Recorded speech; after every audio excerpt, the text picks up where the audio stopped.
Bismillahirrahmanirrahim. Allahumma yassir wa la tu'assir. Assalamualaikum warahmatullahi Di bahasa wabarakatuh. Arab, bahasa Inggris jago nih. Waalaikumsalam warahmatullahi wabarakatuh.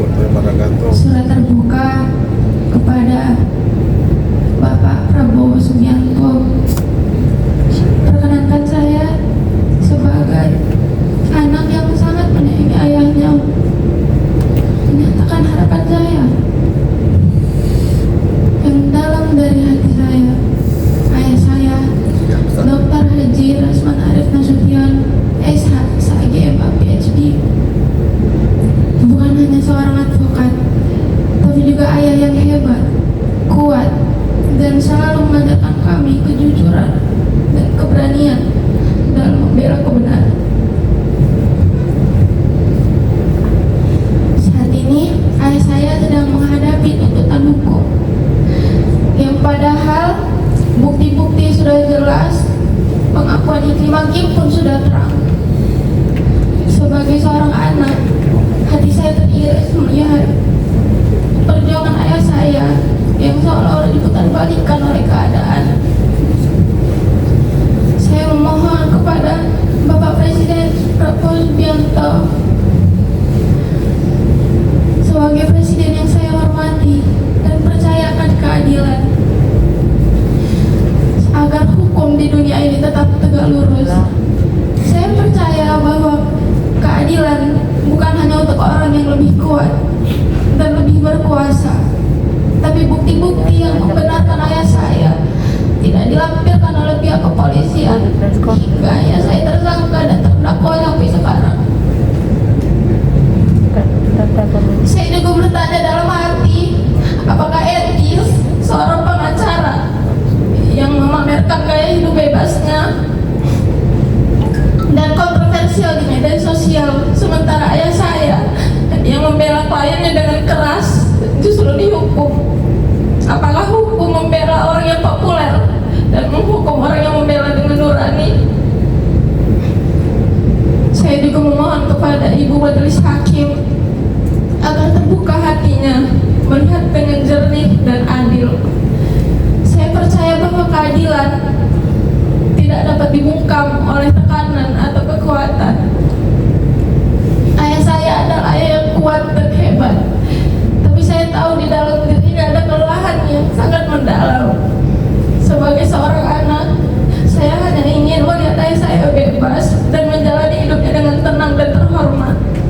Kami tidak minta keistimewaan, kami hanya minta keadilan.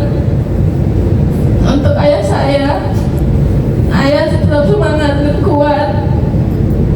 Ingat ya, ayah diadili bukan karena ayah korupsi, ayah diadili bukan karena ayah pembunuh. Kami gak pernah malu jadi anak ayah. Percaya ya, setelah ini akan ada rencana yang lebih besar untuk ayah. Full support untuk ayah, full bagi cinta untuk ayah dari putri dan kami anak-anak ayah. Assalamualaikum warahmatullahi wabarakatuh. Waalaikumsalam warahmatullahi wabarakatuh. Terima kasih anakku. Jujur demi Allah saya nggak tahu dia sepintar ini berbicara.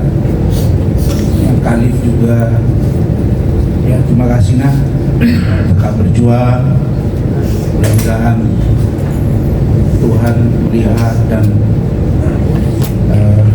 Presiden Pak Prabowo, Ibu Majelis Hakim, karena mereka ini menyaksikan persidangan itu terus gantian, tidak pernah absen. Kadang Dr. Rizka, kadang Dr. Anggi, Echa, Bu Eli, Bu Ade, Putri, kemudian Khalif yang tiap hari, tiap minggu datang. Saya menjadi semangat buat saya. Ini kan akan ada 3 tingkatan. Peradilan tingkat pertama DPR, baru peradilan tingkat kedua ada di PT, dan ada juga peradilan tingkat terakhir di Mahkamah Agung. Nanti kita akan lihat seperti apa. Tapi yang pasti ya kita harus siap dengan segala kemungkinan. Tetapi sebagaimana yang sampaikan anak saya Putri tadi, bahwa ya kita harus yakin bahwa hakim bertindak adil. Filosofi hukumnya kan jelas, saya sudah bilang berkali-kali, lebih baik membebaskan 1000 orang yang bersalah daripada menghukum 1 orang yang tidak bersalah. Disampaikan Putri tadi, saya jadi nangis, jadi saya payah mengeluarkan air mata saya. Tapi anak saya menyentuh, dia bicara begitu cerdas, tidak ada karangan sama sekali. Saya bisa kemana? Dia bilang, apakah keadilan milik orang yang dalam tanda kutip berkuasa? Apakah keadilan milik orang yang bertubuh? Apakah ayah saya yang berani bersuara keras menegakkan kebenaran untuk membantu kliennya harus dihukum? Apakah fakta yang sudah dibuka di persidangan tetap membuat kita buta? Padahal mata untuk menyaksikan, hati untuk merasakan, dan telinga untuk mendengar. Apakah terbutakan dengan itu semua? Maka saya akan lihat tuntutan seperti apa, putusan seperti apa. Saya tidak bisa berandai-andai. Tapi yang pasti, dengan tuntutan 6 bulan terhadap Iklim Hakim, itu menjadi gambaran yang akan kami jadikan nanti sikap ketika kami hari Selasa ini mendengar tuntutan dari jaksa penuntut umum. Begitu? Iya, kami juga sudah mengajukan surat juga pergantian, tapi hak kami mau nggak didengar. Kok hak dia yang didengar ya? Kita udah banyak surat loh, Mas, ya kan? Ke KY, ke Bawas, dan surat itu udah kelihatan dari Badan Peradilan Hukum. Sudahlah, kalau saya melihat begini, kalau hukum sudah tidak bisa ditegakkan di negara ini, mau jadi apa kita? Ya, hidup saya sudah letih, sudah capek, karena saya memang orang berasal dari bawah. Istilah saya miskin, hina, direndahkan, sudah sangat biasa. Yang belum saya, belum kaya, belum hebat. Tapi saya nggak boleh munafik juga, ada rezeki dari Allah, ada dikit-dikit hebat ada. Tapi itulah kesyukuran saya. Jadi tanggal 10 hari Selasa jam 9 teman-teman hadir.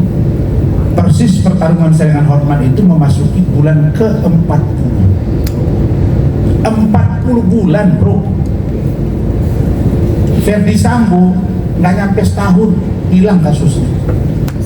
Teddy Minahasa 6 bulan hilang kasusnya.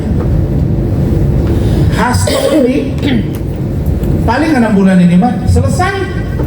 Rasman 40 bulan, bro. Urusan sepetak sawah. Makanya anak saya tadi bilang ini sangat memalukan. Ya, jadi kalau kau udah garap, jangan kau bilang kau bersilat. Orang garap, orang sawah tetangga kok itu. Memang selalu orang bilang, ya, rumput tetangga lebih indah daripada rumput yang ada di rumah. Kadang-kadang begitu. Oke, terima kasih. Cukup. Oke, thank you, Bang.